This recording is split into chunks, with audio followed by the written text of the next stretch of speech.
ಗವಿಸಿದ್ದೇಶ್ವರ ಜಾತ್ರೆ ಇಡೀ ವಿಶ್ವದಲ್ಲೇ ಫೇಮಸ್. ದಕ್ಷಿಣ ಭಾರತದ ಕುಂಭ ಮೇಳ ಅನ್ನುವಂತಹ ಕೀರ್ತಿ ಈ ಜಾತ್ರೆಗೆ. 15 ದಿನಗಳ ಕಾಲ ನಡೆಯುವಂತಹ ಅದ್ದೂರಿ ಜಾತ್ರೆ ಅಂತಂದ್ರೆ ಇದು ಗವಿಸಿದ್ದೇಶ್ವರ ಜಾತ್ರೆ. ಮಹಾರಥೋತ್ಸವದಲ್ಲಿ ಹತ್ತಿರ 10 ಲಕ್ಷಕ್ಕೂ ಹೆಚ್ಚು ಜನ ಭಾಗಿಯಾಗ್ತಾರೆ. ಲಕ್ಷಾಂತರ ಭಕ್ತರ ಮಧ್ಯೆ ಹಾದು ಹೋಗುತ್ತೆ ಅಜ್ಜನ ತೇರು.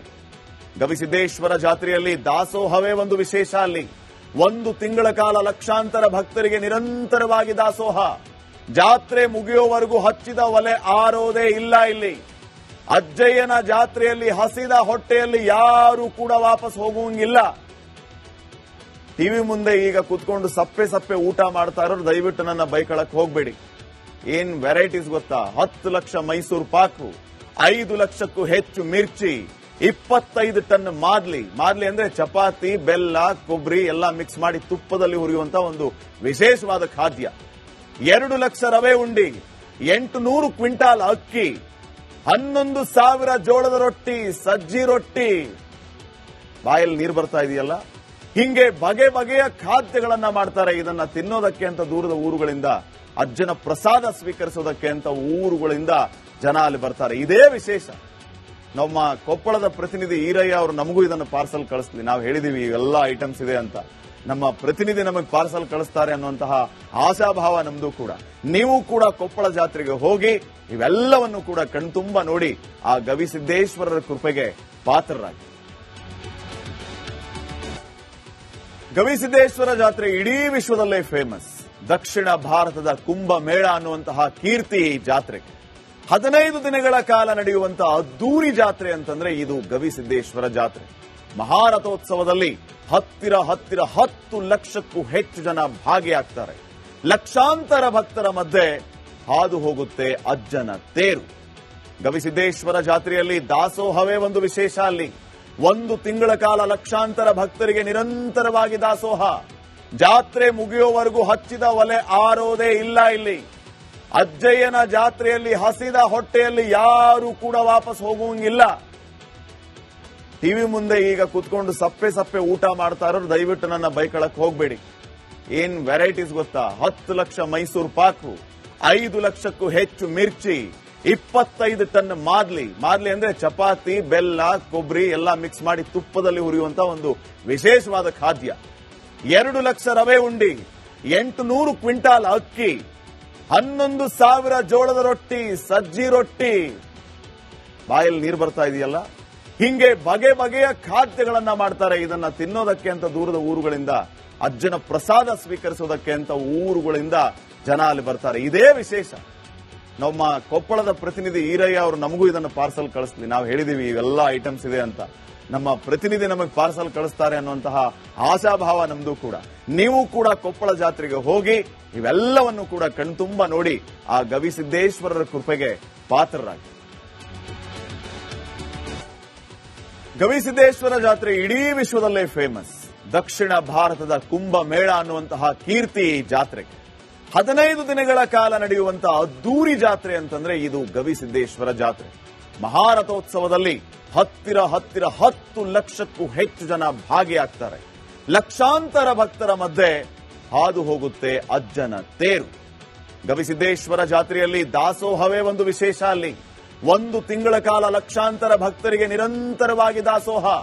ಜಾತ್ರೆ ಮುಗಿಯೋವರೆಗೂ ಹಚ್ಚಿದ ಒಲೆ ಆರೋದೇ ಇಲ್ಲ. ಇಲ್ಲಿ ಅಜ್ಜಯ್ಯನ ಜಾತ್ರೆಯಲ್ಲಿ ಹಸಿದ ಹೊಟ್ಟೆಯಲ್ಲಿ ಯಾರು ಕೂಡ ವಾಪಸ್ ಹೋಗುವಂಗಿಲ್ಲ. ಟಿವಿ ಮುಂದೆ ಈಗ ಕುತ್ಕೊಂಡು ಸಪ್ಪೆ ಊಟ ಮಾಡ್ತಾ ಇರೋರು ದಯವಿಟ್ಟು ನನ್ನ ಬೈಕಳಕ್ ಹೋಗ್ಬೇಡಿ. ಏನ್ ವೆರೈಟೀಸ್ ಗೊತ್ತಾ? 10 ಲಕ್ಷ ಮೈಸೂರು ಪಾಕು, 5 ಲಕ್ಷಕ್ಕೂ ಹೆಚ್ಚು ಮಿರ್ಚಿ, 25 ಟನ್ ಮಾದ್ಲಿ ಅಂದ್ರೆ ಚಪಾತಿ, ಬೆಲ್ಲ, ಕೊಬ್ಬರಿ ಎಲ್ಲ ಮಿಕ್ಸ್ ಮಾಡಿ ತುಪ್ಪದಲ್ಲಿ ಹುರಿಯುವಂತ ಒಂದು ವಿಶೇಷವಾದ ಖಾದ್ಯ.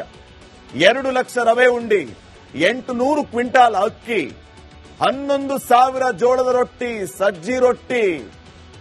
ಬಾಯಲ್ಲಿ ನೀರು ಬರ್ತಾ ಇದೆಯಲ್ಲ. ಹಿಂಗೆ ಬಗೆಯ ಖಾದ್ಯಗಳನ್ನ ಮಾಡ್ತಾರೆ. ಇದನ್ನ ತಿನ್ನೋದಕ್ಕೆ ಅಂತ ದೂರದ ಊರುಗಳಿಂದ, ಅಜ್ಜನ ಪ್ರಸಾದ ಸ್ವೀಕರಿಸೋದಕ್ಕೆ ಅಂತ ಊರುಗಳಿಂದ ಜನ ಅಲ್ಲಿ ಬರ್ತಾರೆ. ಇದೇ ವಿಶೇಷ. ನಮ್ಮ ಕೊಪ್ಪಳದ ಪ್ರತಿನಿಧಿ ಈರಯ್ಯ ಅವರು ನಮಗೂ ಇದನ್ನು ಪಾರ್ಸಲ್ ಕಳಿಸ್ತೀವಿ. ನಾವು ಹೇಳಿದೀವಿ ಇವೆಲ್ಲ ಐಟಮ್ಸ್ ಇದೆ ಅಂತ. ನಮ್ಮ ಪ್ರತಿನಿಧಿ ನಮಗೆ ಪಾರ್ಸಲ್ ಕಳಿಸ್ತಾರೆ ಅನ್ನುವಂತಹ ಆಶಾಭಾವ ನಮ್ದು ಕೂಡ. ನೀವು ಕೂಡ ಕೊಪ್ಪಳ ಜಾತ್ರೆಗೆ ಹೋಗಿ ಇವೆಲ್ಲವನ್ನು ಕೂಡ ಕಣ್ತುಂಬ ನೋಡಿ ಆ ಗವಿಸಿದ್ದೇಶ್ವರರ ಕೃಪೆಗೆ ಪಾತ್ರರಾಗಿ. ಗವಿಸಿದ್ದೇಶ್ವರ ಜಾತ್ರೆ ಇಡೀ ವಿಶ್ವದಲ್ಲೇ ಫೇಮಸ್. ದಕ್ಷಿಣ ಭಾರತದ ಕುಂಭಮೇಳ ಅನ್ನುವಂತಹ ಕೀರ್ತಿ ಈ ಜಾತ್ರೆಗೆ. 15 ದಿನಗಳ ಕಾಲ ನಡೆಯುವಂತಹ ಅದ್ದೂರಿ ಜಾತ್ರೆ ಅಂತಂದ್ರೆ ಇದು ಗವಿಸಿದ್ದೇಶ್ವರ ಜಾತ್ರೆ. ಮಹಾರಥೋತ್ಸವದಲ್ಲಿ ಹತ್ತಿರ 10 ಲಕ್ಷಕ್ಕೂ ಹೆಚ್ಚು ಜನ ಭಾಗಿಯಾಗ್ತಾರೆ. ಲಕ್ಷಾಂತರ ಭಕ್ತರ ಮಧ್ಯೆ ಹಾದು ಹೋಗುತ್ತೆ ಅಜ್ಜನ ತೇರು. ಗವಿಸಿದ್ದೇಶ್ವರ ಜಾತ್ರೆಯಲ್ಲಿ ದಾಸೋಹವೇ ಒಂದು ವಿಶೇಷ. ಅಲ್ಲಿ 1 ತಿಂಗಳ ಕಾಲ ಲಕ್ಷಾಂತರ ಭಕ್ತರಿಗೆ ನಿರಂತರವಾಗಿ ದಾಸೋಹ. ಜಾತ್ರೆ ಮುಗಿಯೋವರೆಗೂ ಹಚ್ಚಿದ ಒಲೆ ಆರೋದೇ ಇಲ್ಲ. ಇಲ್ಲಿ ಅಜ್ಜಯ್ಯನ ಜಾತ್ರೆಯಲ್ಲಿ ಹಸಿದ ಹೊಟ್ಟೆಯಲ್ಲಿ ಯಾರು ಕೂಡ ವಾಪಸ್ ಹೋಗುವಂಗಿಲ್ಲ. ಟಿವಿ ಮುಂದೆ ಈಗ ಕುತ್ಕೊಂಡು ಸಪ್ಪೆ ಊಟ ಮಾಡ್ತಾ ಇರೋರು ದಯವಿಟ್ಟು ನನ್ನ ಬೈಕಳಕ್ ಹೋಗ್ಬೇಡಿ. ಏನ್ ವೆರೈಟೀಸ್ ಗೊತ್ತಾ? 10 ಲಕ್ಷ ಮೈಸೂರು ಪಾಕು, 5 ಲಕ್ಷಕ್ಕೂ ಹೆಚ್ಚು ಮಿರ್ಚಿ, 25 ಟನ್ ಮಾದ್ಲಿ ಅಂದ್ರೆ ಚಪಾತಿ, ಬೆಲ್ಲ, ಕೊಬ್ಬರಿ ಎಲ್ಲ ಮಿಕ್ಸ್ ಮಾಡಿ ತುಪ್ಪದಲ್ಲಿ ಹುರಿಯುವಂತ ಒಂದು ವಿಶೇಷವಾದ ಖಾದ್ಯ. 2 ಲಕ್ಷ ರವೆ ಉಂಡಿ, 800 ಕ್ವಿಂಟಾಲ್ ಅಕ್ಕಿ, 11,000 ಜೋಳದ ರೊಟ್ಟಿ, ಸಜ್ಜಿ ರೊಟ್ಟಿ. ಬಾಯಲ್ಲಿ ನೀರು ಬರ್ತಾ ಇದೆಯಲ್ಲ. ಹಿಂಗೆ ಬಗೆಯ ಖಾದ್ಯಗಳನ್ನ ಮಾಡ್ತಾರೆ. ಇದನ್ನ ತಿನ್ನೋದಕ್ಕೆ ಅಂತ ದೂರದ ಊರುಗಳಿಂದ, ಅಜ್ಜನ ಪ್ರಸಾದ ಸ್ವೀಕರಿಸೋದಕ್ಕೆ ಅಂತ ಊರುಗಳಿಂದ ಜನ ಅಲ್ಲಿ ಬರ್ತಾರೆ. ಇದೇ ವಿಶೇಷ. ನಮ್ಮ ಕೊಪ್ಪಳದ ಪ್ರತಿನಿಧಿ ಈರಯ್ಯ ಅವರು ನಮಗೂ ಇದನ್ನು ಪಾರ್ಸಲ್ ಕಳಿಸ್ಲಿ. ನಾವು ಹೇಳಿದೀವಿ ಇವೆಲ್ಲ ಐಟಮ್ಸ್ ಇದೆ ಅಂತ. ನಮ್ಮ ಪ್ರತಿನಿಧಿ ನಮಗೆ ಪಾರ್ಸಲ್ ಕಳಿಸ್ತಾರೆ ಅನ್ನುವಂತಹ ಆಶಾಭಾವ ನಮ್ದು ಕೂಡ. ನೀವು ಕೂಡ ಕೊಪ್ಪಳ ಜಾತ್ರೆಗೆ ಹೋಗಿ ಇವೆಲ್ಲವನ್ನು ಕೂಡ ಕಣ್ತುಂಬ ನೋಡಿ ಆ ಗವಿಸಿದ್ದೇಶ್ವರರ ಕೃಪೆಗೆ ಪಾತ್ರರಾಗಿ. ಗವಿಸಿದ್ದೇಶ್ವರ ಜಾತ್ರೆ ಇಡೀ ವಿಶ್ವದಲ್ಲೇ ಫೇಮಸ್. ದಕ್ಷಿಣ ಭಾರತದ ಕುಂಭಮೇಳ ಅನ್ನುವಂತಹ ಕೀರ್ತಿ ಈ ಜಾತ್ರೆಗೆ. 15 ದಿನಗಳ ಕಾಲ ನಡೆಯುವಂತಹ ಅದ್ದೂರಿ ಜಾತ್ರೆ ಅಂತಂದ್ರೆ ಇದು ಗವಿಸಿದ್ದೇಶ್ವರ ಜಾತ್ರೆ. ಮಹಾರಥೋತ್ಸವದಲ್ಲಿ ಹತ್ತಿರ 10 ಲಕ್ಷಕ್ಕೂ ಹೆಚ್ಚು ಜನ ಭಾಗಿಯಾಗ್ತಾರೆ. ಲಕ್ಷಾಂತರ ಭಕ್ತರ ಮಧ್ಯೆ ಹಾದು ಹೋಗುತ್ತೆ ಅಜ್ಜನ ತೇರು. ಗವಿಸಿದ್ದೇಶ್ವರ ಜಾತ್ರೆಯಲ್ಲಿ ದಾಸೋಹವೇ ಒಂದು ವಿಶೇಷ. ಅಲ್ಲಿ 1 ತಿಂಗಳ ಕಾಲ ಲಕ್ಷಾಂತರ ಭಕ್ತರಿಗೆ ನಿರಂತರವಾಗಿ ದಾಸೋಹ.